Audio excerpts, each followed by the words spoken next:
Oke guys, balik lagi di Dempo Channel. Hari Jumat kali ini gue bakal rekomendasiin kalian 3 film yang tiga-tiganya adalah film horor.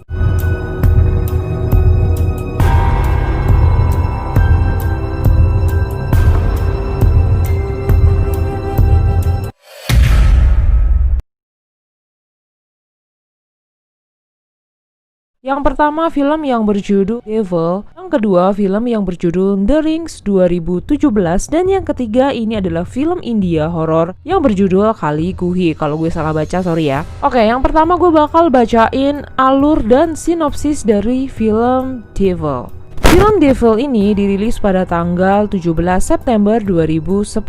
Seorang pria melompat dari lantai 35 gedung pencakar langit. Dan catatan bunuh diri ditemukan di mana dia berbicara tentang kehadiran iblis yang mendekat. Lift di dalam gedung macet tak lama kemudian. Di dalam lift ada seorang penjaga keamanan sementara, seorang mekanik dan mantan tentara, seorang penjual kasur, seorang wanita muda, dan seorang wanita lanjut usia. Teknisi perbaikan sedang mencoba membuat elevator mulai bekerja lagi, tetapi sepertinya tidak ada yang berfungsi. Setelah memeriksa dari bawah, dia hampir hancur saat lift lain hampir jatuh ke arahnya. Pada interval tertentu, lampu di dalam elevator berkedip-kedip dan mati selama beberapa detik. Selama ini, salah satu penjaga keamanan melihat wajah di monitor dan percaya itu iblis, tetapi tidak ada yang percaya padanya. Sambil menunggu lift diaktifkan kembali, wanita muda itu merasakan sesuatu di punggungnya dan menganggap itu adalah penjual kasur karena dialah satu-satunya yang berdiri di belakangnya. Semua orang di lift menjadi curiga padanya. Ketika lampu pertama kali berkedip dan aktif kembali, wanita muda itu tiba-tiba memiliki bekas gigitan di punggungnya. Dan orang-orang di dalam lift mulai saling mencurigai, termasuk penjual kasur karena tangannya berlumuran darah. Tetapi dia mengeklaim bahwa dia jatuh padanya. Detektif Bowden yang menyelidiki bunuh diri sebelumnya dipanggil ke tempat kejadian. Saat lampu padam untuk kedua kalinya, cermin di lift rusak dan wanita muda itu jatuh ke lantai sambil berteriak. Saat lampu menyala kembali, penjual kasur terbunuh saat urat lehernya dipotong dengan pecahan kaca elevator dan sekarang menjadi TKP dan investigasi. Warden dan petugas keamanan lainnya sedang bekerja untuk masuk ke lift melalui pemadam kebakaran dan teknisi perbaikan. Tidak berhasil. 4 penumpang yang tersisa di lift semuanya saling mencurigai membunuh penjual itu. Penjaga keamanan di ruang kontrol mengamati lift dari kamera, dapat berkomunikasi dengan penumpang tetapi tidak dapat mendengar apa yang mereka katakan. Teknisi perbaikan jatuh ke kematiannya ketika penjaga degradasi gagal. Warden dan rekannya bekerja untuk mencari tahu siapa orang-orang di lift berdasarkan lembar tanda masuk. Penjaga sementara diidentifikasi sebagai Ben Larson yang memiliki catatan kriminal penyerangan dan memukuli seorang hingga koma dengan tongkat baseball. Penjual kasur diidentifikasi sebagai Vince McCormick yang membuat banyak musuh karena menyebabkan orang kehilangan aset mereka melalui salah satu rencananya. Wanita tua itu diidentifikasi sebagai Jane Kowski yang tertangkap kamera keamanan mencuri dompet seorang wanita. Wanita muda itu diidentifikasi sebagai Sarah Carraway yang menikah dengan seorang pria kaya dan berencana untuk meninggalkannya serta mencuri uangnya dan telah melakukannya di masa lalu. Mekanik dan mantan tentara tidak diidentifikasi karena dia tidak masuk dan menjadikannya tersangka utama. Para detektif meninjau kamera mekanik yang memasuki gedung dan melihat dia membawa tas yang tidak lagi dia miliki di lift bersamanya. Mencari di lobi, mereka menuju ke kamar mandi dan menemukan tas yang tersembunyi di bawah wastafel berisi peralatan, membuatnya menjadi tersangka. Sementara itu di dalam lift, prajurit itu ingin semua orang saling percaya dengan menawarkan diri. Tentara dan Ben ditepuk sebelum Bowden menyuruh mereka untuk menjaga tangan mereka sendiri. Sarah dan Ben menjadi dekat saat memilih prajurit itu. Ketika tentara itu mencoba untuk keluar dari lift untuk melihat apakah dia bisa mendapatkan bantuan, Ben menariknya kembali setelah Sarah berteriak bahwa dia mencoba melarikan diri. Prajurit itu berpendapat bahwa mereka tahu apa yang dia lakukan, tetapi mereka tidak mempercayainya dengan wajah Sarah yang menyeringai. Penjaga keamanan memutar ulang video wajah yang muncul di hadapan Bowden. Detektif tidak percaya, dia mengatakan orang itu jahat dengan sendirinya dan tidak membutuhkan iblis. Dia mengungkapkan bahwa putra dan istrinya tewas dalam kecelakaan tabrak lari dengan supir meninggalkan catatan berkata, "Maafkan aku," di belakang kupon cuci mobil di tempat kejadian. Pada pemadaman ketiga, wanita itu ditemukan tergantung di kabel listrik yang mengejutkan semua orang. Gedungnya ditutup. Pemadaman kebakaran harus pergi ke katup penutup sebelum memotong dinding. Jadi seorang penjaga keamanan dengan sukarela pergi ke ruang bawah tanah untuk mematikannya. Penjaga keamanan yang melihat wajah tersebut menjelaskan kepada detektif bahwa segala sesuatu terjadi karena suatu alasan. Pembunuhan dan alasan mengapa merekalah yang menyaksikannya terungkap. Seorang wanita tak dikenal mencoba masuk ke dalam gedung tetapi dihentikan oleh seorang petugas polisi. Dia berlari ke belakang. Prajurit itu menurunkan wanita tua itu dengan bantuan Ben. Masing-masing mencurigai dari ketenangan pikiran prajurit itu hingga Ben yang mengetahui berapa lama waktu yang dibutuhkan orang mati untuk menutup mata. Penjaga keamanan mulai berdoa sementara Borden dan rekannya yang sedang menyelidiki tentara itu. Dan saat perkelahian terjadi antara Ben dan tentara itu, prajurit tersebut mencurigai Ben sebagai pembunuhnya karena tentara tersebut mengeklaim bahwa dia tidak melakukan pembunuhan dan tidak percaya Sarah mampu melakukannya juga, yang membuat Ben sebagai tersangka. Sarah mulai berteriak agar Ben membunuh tentara itu. Prajurit itu menyusul Ben dan Sarah berteriak agar para detektif mengeluarkan mereka. Borden bergegas kembali ke kamar mengendalikan situasi dengan meminta mereka semua meletakkan tangan di dinding. Prajurit itu menunggu Ben dan Sarah melakukannya sebelum meletakkan tangannya di dinding. Borden tanpa petunjuk siapa sebenarnya pembunuhnya bertanya kepada penjaga keamanan jika apa yang dia katakan itu benar. Bagaimana dia bisa menyelamatkan mereka dan penjaga keamanan menjawab, "Mereka semua mati." Penjaga keamanan Latstick di ruang bawah tanah menutup katup. Dalam perjalanan ke atas, dia melihat sebuah kawat di tanah dengan percikan api yang berterbangan darinya. Dia mengambilnya dengan batangan logam dan meletakkannya kembali ke dinding. Dia meraih dan akhirnya melangkah ke genangan air. Ada lonjakan listrik di dalam gedung. Sementara itu, para detektif mencoba mendekati suami Sarah, Latstick, yang sangat terkejut, tersandung ke lobi, menyebabkan keributan. Borden memanggil petugas medis tetapi tidak diketahui apakah dia selamat. Di lift, Sarah melepaskan tangannya dari dinding dan mengaku sakit. Prajurit itu menyuruhnya meletakkan tangannya kembali ke dinding. Dia memelototinya. Borden mengetahui dari pengacara Sarah bahwa dia mengambil semua uang suaminya dan dia mungkin mengetahui bahwa suaminya memiliki perusahaan keamanan untuk gedung tersebut. Mereka mencurigai suaminya menyewa Ben untuk membunuh Sarah dan Ben membunuh yang lain untuk menutupi jejak siapa yang sebenarnya menjadi sasarannya. Namun selama pemadaman keempat, leher Ben patah. Satu-satunya yang selamat, prajurit dan Sarah saling mencurigai dan mempersenjatai diri dengan pecahan cermin. Borden mencoba meredakan situasi dengan cerita tentang kesembuhannya dari alkoholisme setelah kematian keluarganya. Saat lampu padam untuk terakhir kalinya, tenggorokan Sarah digorok. Saat tentara itu mencoba untuk menghentikan pendarahan, wanita tak dikenal yang mencoba masuk ke dalam gedung dibawa ke ruangan kontrol dan mengeklaim dia mengenal tentara itu. Dia mengatakan bahwa dia berada di gedung untuk hari pertamanya bekerja. Dia tidak ingin membawa peralatannya, jadi dia menyembunyikannya di kamar mandi dan memintanya untuk datang mengambilnya. Namanya Tony Jankowski. Detektif itu menyadari bahwa dia memang masuk dan tidak ada Jankowski. Iblis bermanifestasi dalam bentuk wanita tua.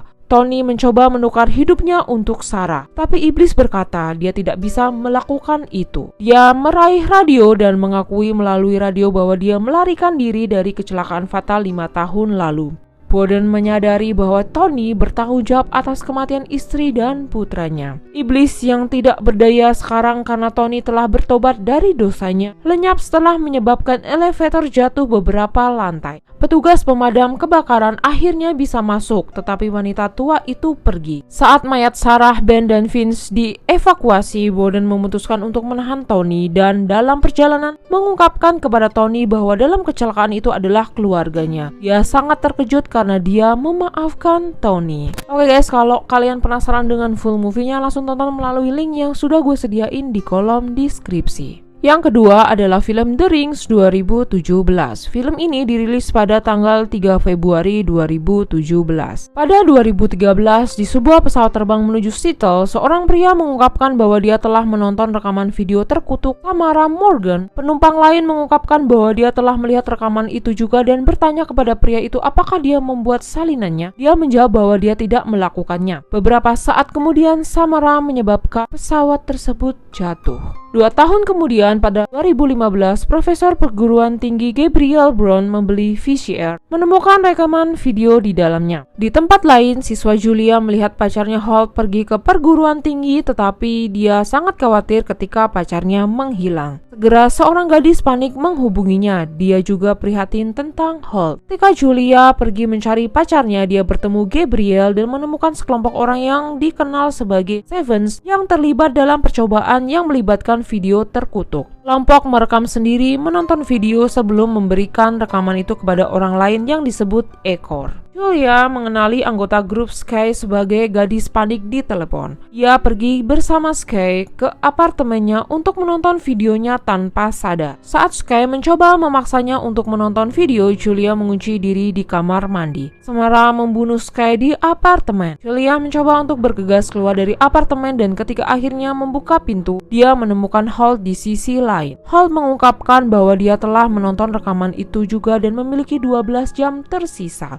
Julia memperhatikan salinannya dan ketika dia mengangkat telepon, dia melihat sebuah pintu. Ponsel itu membakar tanda di tangannya.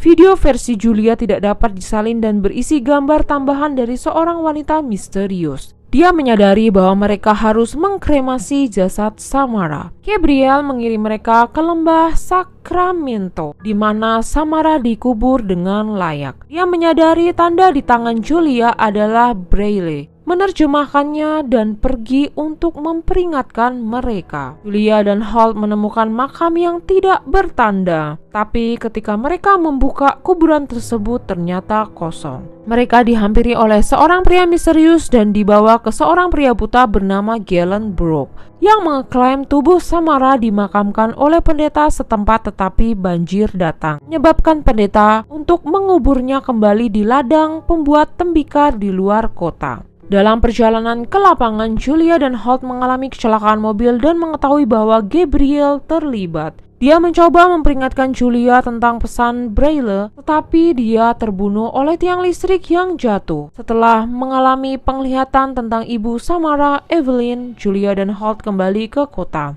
Julia pergi ke gereja dan menemukan ruang tersembunyi di bawah menara lonceng. Dia menemukan bukti bahwa Evelyn ditahan di sana saat hamil, ditahan oleh pendeta setelah diperkosa. Dia lolos 8 bulan setelah hamil. Julia mengunjungi Brooke dan menjelaskan temuannya. Dia menyerangnya, mengungkapkan bahwa dia adalah pendeta serta ayah biologis Samara. Dia membuatkannya dirinya sendiri untuk menghindari jangkauan kekuatannya. Julia mendorongnya menuruni tangga, melumpuhkannya untuk sementara. Holt bergegas ke rumah Brooke di mana dia pingsan. Julia menemukan kerangka Samara di balik dinding dan Brooke mencoba mencekiknya untuk mencegahnya mengkremasi jasad Samara. Dia mengaklaim kremasi akan melepaskan kejahatan yang tak terkatakan ke dunia dan bahwa dia telah membunuh beberapa orang yang sebelumnya berusaha melakukan hal yang sama. Tiba-tiba segerombolan jangkrik terbang masuk, memanggil Samara melalui telepon Julia. Samara menyembuhkan kebutaan Brooke dan membunuhnya. Holt pulih dan bergegas membantu Julia. Malam itu dia dan Julia mengkremasi mayat Samara dalam upaya untuk menenangkan jiwanya untuk selamanya dan kembali ke rumah. Saat Julia sedang mandi, Holt melihat pesan suara dari Gabriel yang memperingatkannya tentang Braille yang memulai diterjemahkan Holt. Di kamar mandi, Julia mengupas kulit tempat bekasnya, memperlihatkan kulit abu-abu di bawahnya. Ia mulai batuk, rambut hitam keluar dari mulutnya, dari mana jangkrik lahir. Sementara itu, salinan video terkutuk Julia dikirim ke semua orang di daftar kontaknya yang akhirnya menjadi viral. Meskipun Holt berupaya untuk memutus sambungan komputer dengan sia-sia. Saat komputernya rusak, terjemahan Braille diturunkan menjadi kelahiran kembali. Samara terlahir kembali di Julia, melihat wajah Samara di cermin. bukan wajahnya sendiri. Kalau kalian penasaran dengan filmnya, langsung tonton melalui link yang gue sediain di kolom deskripsi.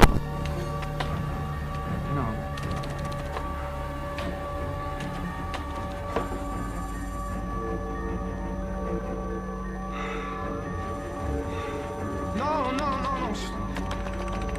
Stop!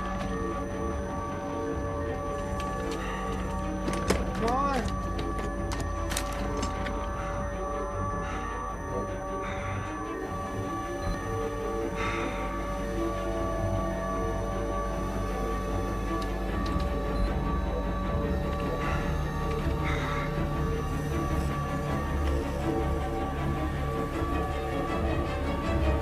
Julia? Yang ketiga, film horor India yang berjudul Kali Kuhi. Film ini dirilis pada 30 Oktober 2020 berbahasa India. Shivangi harus ikut dengan orang tuanya, Darsan dan Priya, ke kampung halaman untuk melihat kondisi neneknya, Dadi, yang sakit parah setelah melihat sosok menyeramkan yang datang ke rumah nenek meminta kalung. Dari awal Priya tidak akur dengan Dadi. Alasannya adalah semenjak keinginan Dadi yang tidak dikabulkan oleh Priya saat dirinya hamil. Si nenek menganjurkan Priya untuk melakukan ritual supaya bisa bayi yang dilahirkan berjenis kelamin laki-laki. Priya menolak keinginannya. Mereka sering berdebat saat Priya melahirkan anak perempuan Shivangi.